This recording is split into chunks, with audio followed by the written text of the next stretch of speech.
13 is on your side. Not knowing the entire story of where they came from.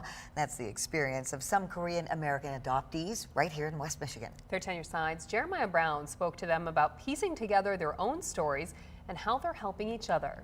So I was born in Incheon City in Korea in 2001. My adoptive parents, Dan and Trish, adopted me in 2002 when I was about 6 months old. For Katie Shantz, as she got older, she realized she wanted to know more about where her story begins. And I think overall I just felt really lost in, what is my sense of self, what is my identity. When she reached out to her adoption agencies in both South Korea and the U.S., she began her journey to start filling in the blanks she had always seen on paper.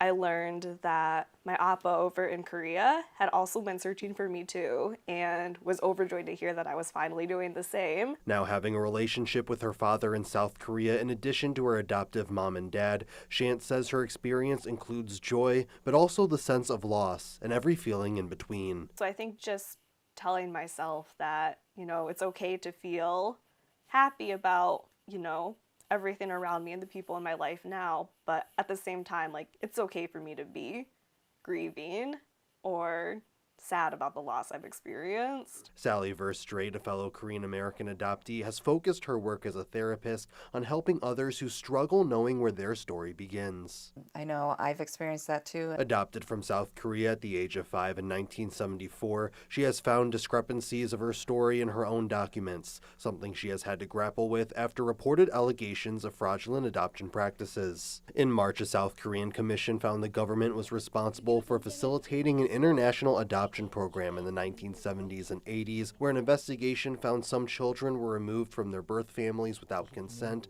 and paperwork was often incomplete or incorrect. Since then, reforms and increased safeguards for children have been implemented. So we value what information we have because that's all we have, and sometimes that's all we get. And now to find out that that may not be accurate is really hard to wrap our minds around. Listen to adoptees when they do decide to share their story.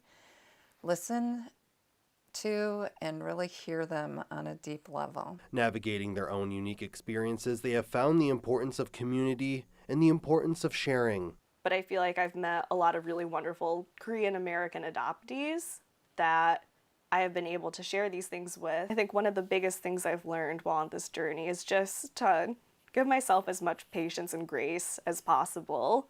From Grand Rapids Township, I'm Jeremiah Brown, 13 on your side.